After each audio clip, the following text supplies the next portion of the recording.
I get a phone call to fight for the world title. I was terrified. I was never coming back to California again. What do I do? And they say to me, you're gonna fight the most dangerous woman in the world. The most dangerous woman in the world? She must be tough. So I had to go to my mom. So they want me to fight the most dangerous woman in the world. My mom said, how the hell can she be the most dangerous woman in the world when I am? You go out there and tell her I said that you're the one that her mama warned her about. And she gave me a hug, saying to me, you are a star, and your job is to let the world know that you're a star. Press conference time come. Here comes the most dangerous woman around. She was looking fly. So she comes up to me and she says, I looked on the map and I couldn't find Chester. And then everybody started laughing. They was flipping. I just stepped forward to her. I said, you know what? Not only will you find Chester on the map tonight, but I want you to know that I'm the one your mama warned you about. Here I am walking out to the arena, and I'm just keeping my eyes on the ring. I just kept my eyes on the ring. This one voice say, that's the black girl who came here to get knocked out. And I said, tonight, we are going to shock the world. First round, bam, bam, bam. I gave a little something, let her know, hey, look, not tonight. Second round, she busted me up. Third round, we going at bam, bam, bam. And I'll never forget this as long as I live. My legs was getting tired. And I saw myself fall. So I had to reach within me, ask for help. Father, my legs are getting tired, help me.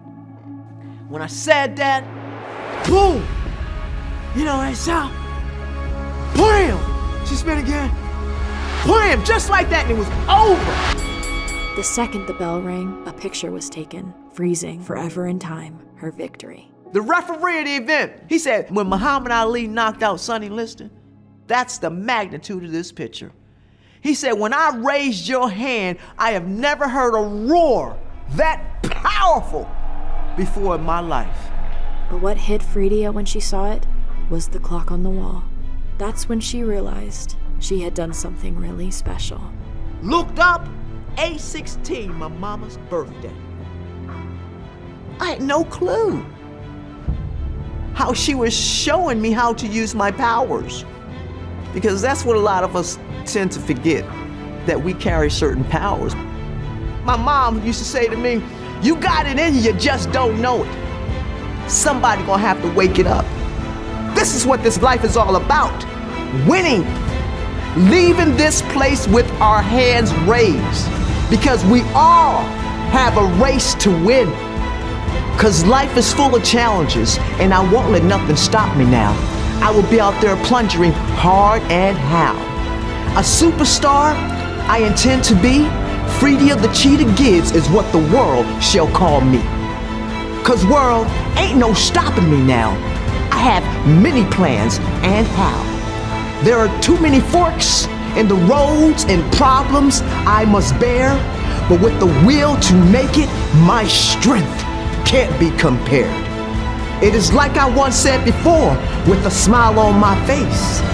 Ain't no stopping me now, world, cause I intend to win my race.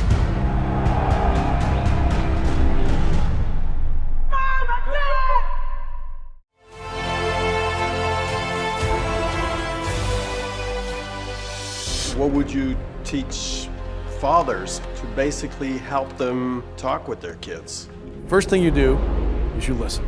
You listen to how they feel and make sure they know that you care. How are you doing? How are you feeling? What's going on at school? Have you ever felt sad? Have you ever felt mad? Have you ever felt anxious? And you understand that how they feel is how they feel. You can't fix how they feel. And this is what we as dads do. We fix stuff. How many times has your wife said to you, I don't want you to fix my problem, I just want you to listen to me. That's hard for dads to do because we want to protect our kids. When we go into overprotection mode, when we protect them every time they fall, so they can't fall, then what do they believe when they become 14, 15, 16, 17? They believe there's nothing wrong that's ever going to happen. We create kids that do not have any resilience in their lives. I want to do a little exercise with you. Close your eyes for a second. I want you to think back to when you were 12, 13 years of age. And I want you to put up your hands if you were ever bullied. Put up your hands if you ever felt like you weren't happy with your life. If you ever felt like you weren't as cool as the other kids. Leave your hands up for a second and open your eyes. All right, now put your hands down. Put up your hands if you ever thought that you would go ahead and share those deep, dark, painful moments with your kids. Yeah, I didn't, because I was like you. But I wish someone took the time to talk to me and tell me I might need to change. Had I been more vulnerable with my own kids, to share with them, like, yeah, you know what, I was bullied, and I was bullied. I didn't think I had a lot of friends. I didn't have a lot of friends. I never shared any of that with my kids. If you could say one thing to Ryan, what would it be?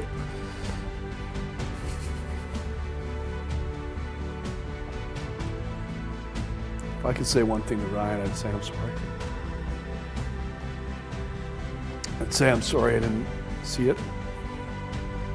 I'm sorry I failed you as a dad. I'm sorry. I'm a lot more open now with my kids. And you know what? I have a lot deeper conversations with my kids now than I ever had. All right, so what do we do now? Everything's only going to change if we change. The world's only going to change if we decide as parents that we're going to make it change.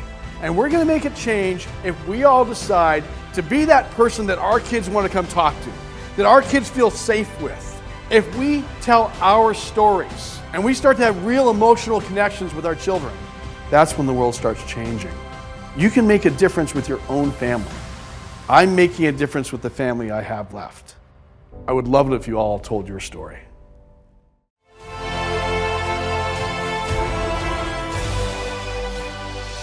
I had an experience with the Klan.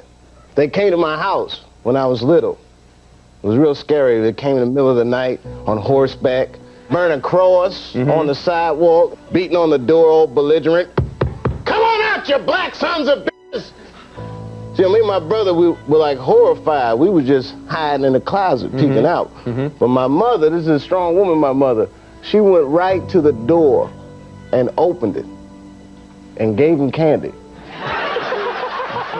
From a young age, I noticed people were treating me different. These kids were just so mean and evil, but I didn't understand why they were treating me different.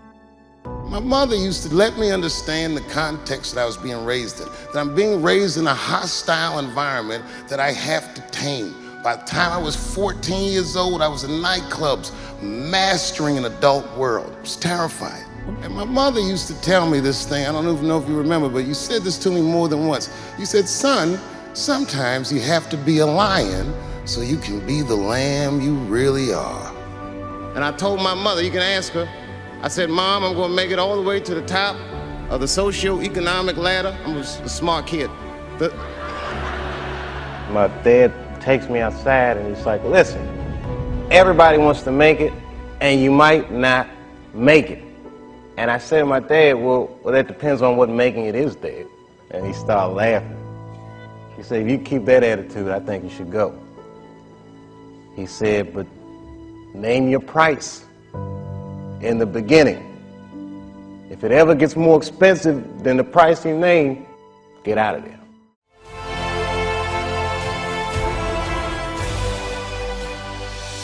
I had a very complicated relationship with my dad. And it was really, there was a foundation of tough love with my father. And wasn't a big I love you guy. He would beat my ass when I was 5 years old. There's a testosterone thing that just happens between sons and their fathers. And he wanted sympathy. And I said, if you want sympathy, go home to your mother and get it. He said, you are throwing it all away. It is the worst mistake you will ever make. And I wish I had someone who could just pull me aside and say, hey, it'll be okay. It'll be okay. I wish I knew that. My dad got into professional wrestling in the 60s and the 70s. 150 pound, Rocky Johnson. Where it was an all-white wrestling business, an all-white audience. And at that time in the late 60s, where racial tension and divide was still very strong and the wounds were still there, but he was able to change behavior, the audience's behavior. So this all-white audience who would never cheer a black man cheered him in these arenas. He would get up at usually 5:30 in the morning, and he would say, if I get up, you're gonna get up too. Yes. And I wouldn't work out, but he would just make sure that I was there and be with him, and that was our time that we could spend together. My dad always said too that regardless of what you do in life and where you go, respect is gonna be given when it's earned, and you have to go out and earn it every single day. Yes, right.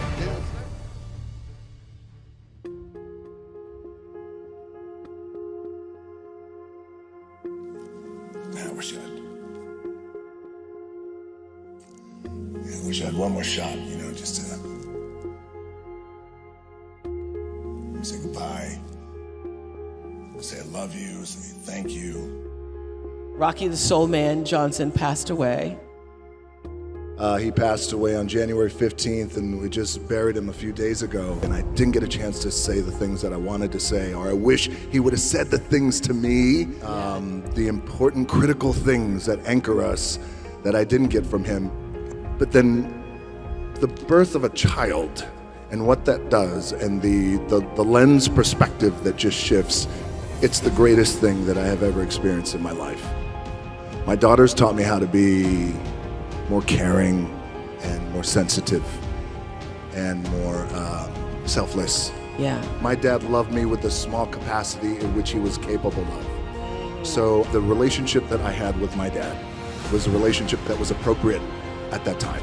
My dad was on his own when he was 13 years old, homeless and in the streets. It just gives me a real perspective now that I'm older and a dad myself on the tough love that I got. So because for years, and I know a lot of my friends, a lot of guys out there's a testosterone thing that just happens between sons and their fathers. Very important to heal, to make sure that we come back to gratitude for what I was able to have with him. What the soul man, my dad, was able to accomplish during his career was no small feat. I remember night after night watching him perform all over the country, being awed by his quickness, by his agility. He was an amazing performer. And for Dwayne, for everything you've done for me. You made me proud by continue our family wrestling legacy. But I will say this from the bottom of my heart, and I love him very much. He's my son, and he always will be, and I'm very proud of him.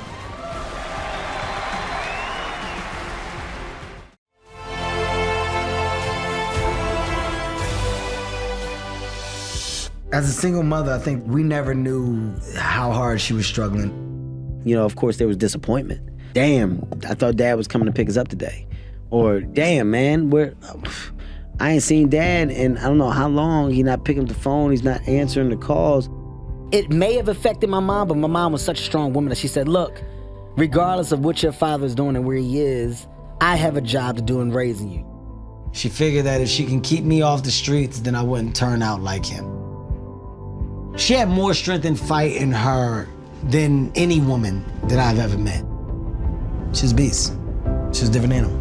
And she helped you out financially, didn't she? Yes, she did. She supported me. I haven't paid my rent in like a month. I'm like, Mom, the rent, where's the rent at? She's like, are you reading your Bible? I said, Mom, come on. I don't have time to talk about that right now, Mom. I'm late. I need the rent money. Are you reading your Bible? Mom, no. When you read your Bible, then we'll talk about rent. A month goes by, I get eviction notice on my door. They're about to kick me out. I'm like, Mom, I go to her house, I got the eviction notice. She said, talk to me when you read your Bible. I can't talk to you right now, I just leave. I go home, I said, man, let me open this Bible up. Open the Bible up, 6 rent checks fall out. She put all my rent checks. From that 6 months throughout the rest of the year, they were all there. That's the love of your life. Mother's everything. Mom is everything. Kevin getting his act together. He wants y'all to see how he dances. He's gonna act stupid for you for a while. Ovarian cancer. Bad as a death sentence. Mom passed away. So my mom never came to any shows. Never, not one time. I know what it's like not to be a good dad. I learned that because of the mistakes that my dad made. I'm the same way with my kids. I know what that is. I know what it feels like. Because of that, I bust my ass getting back to see my kids. I don't know who my dad's dad was. I can tell you that he is the way he is for a reason. You gotta understand you're a product of your environment. When you can kick an addiction, that's evolving. I have no grudge. I have no hate. I have no resentment. The older you get, the more you mature. And I can say right now I'm at the highest level of maturity I've ever been in my life. And I gotta say it's because of this man right here. You know, me and my dad's relationship now has developed into an amazing relationship. I'm proud of what he's become. I'm glad God granted me the time to stay here to see. And I remember the days that where my dad was there when I was younger, and those were some of the best days ever. With my kids, you know, I make sure I nurture it from the ground up. The way that the child lights up, I don't ever want to lose that light up. So I talk, I communicate. This is our little family. That last name Hart right here. If we don't try to make this last name mean something, then we have nothing that's going to live on. My last name means something now, but it's because we made it mean something. Nothing beats the relationship that you have with your kids.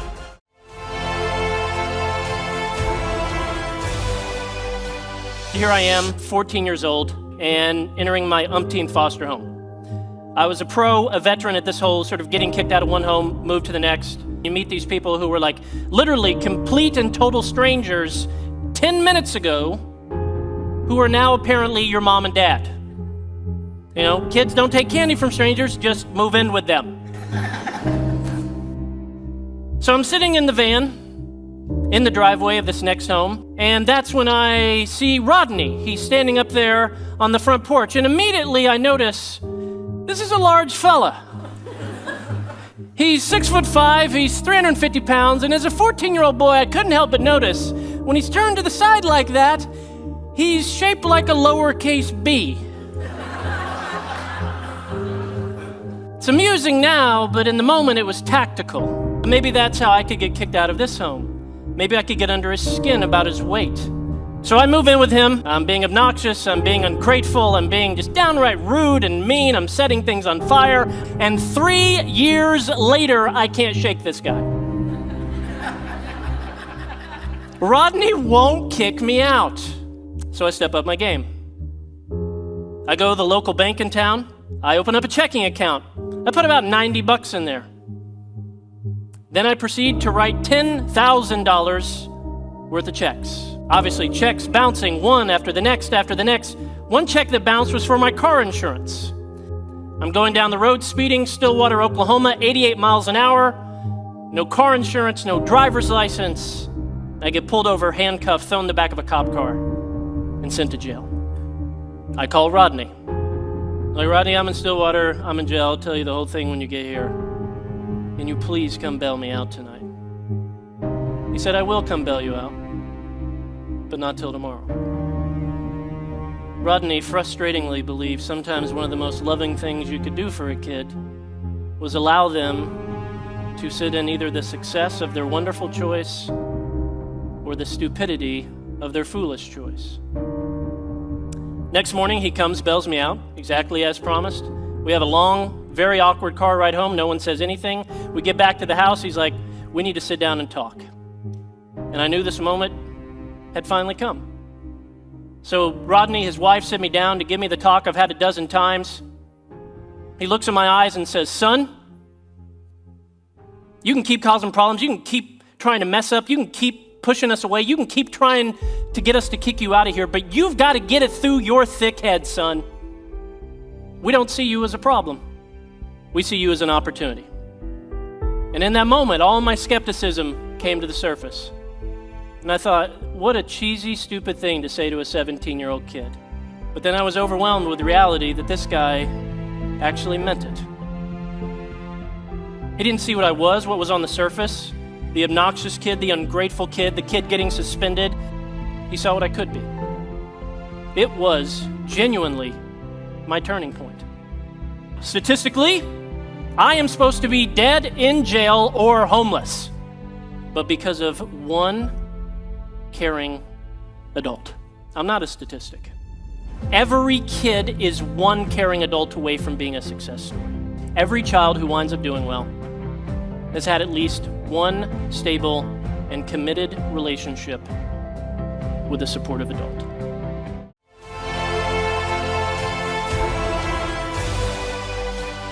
This is the greatest lesson for parents. No one really truly loves anyone. Everyone loves conditionally. Most love is conditioned, control-based, and fear-based. It's all about the self. So we live off prescriptive checklists and believe that if we don't follow that checklist, then we are somehow lesser than. And when we do this with a child who's come into this world with a throbbing spirit, desirous of kind of figuring it out, and we've kind of already ruined that chance by, here's the checklist. This is what I believe is success and failure and beauty and achievement. And now follow my way or you're already an outcast in my eyes. This immediate placement of a way to be obscures the ability for the child to develop their way. And you will see most parents do not accept their children for who it is they are, because they're not good enough or great enough or fabulous enough or not some accolade enough, not a degree enough. And then I show parents that the reason they can't do this, accept their child unequivocally for who it is they are, is because they haven't accepted themselves for who it is they are. The main battle is my child is not who I thought my child would be. Either not a superstar soccer player or a fantastic pianist or obedient, genuflecting little servant, Most parents who are raised on a diet of overachievement, on doing, have a very hard time understanding that their drive is not organic necessarily, but coming out of their inadequacy, their fear, their lack. They've just been indoctrinated to compensate for this, and they've never fully healed from their encountering their ordinariness. And so when I say that that's what's driving you, and then they get in touch with their little boy or little girl who truly felt ordinary and not good enough in that ordinariness, that's when the epiphany occurs. So then I make them see how it's now being projected onto the child. Don't do this to your child. Your child is okay and whole in their ordinariness. The child doesn't need more to feel more of themselves. They didn't come with this egoic desire to attach to PhDs or labels or judgments or wealth to feel themselves. Children feel themselves just by who it is they are. They have the simplest access to wholeness. We rob them of this. To truly love someone, it's truly loving the other for who it is they are, with no you in the picture. They don't have to love you back, they don't have to need you, they don't have to agree with you, they don't have to adhere to you. Now try loving your child for who it is they are.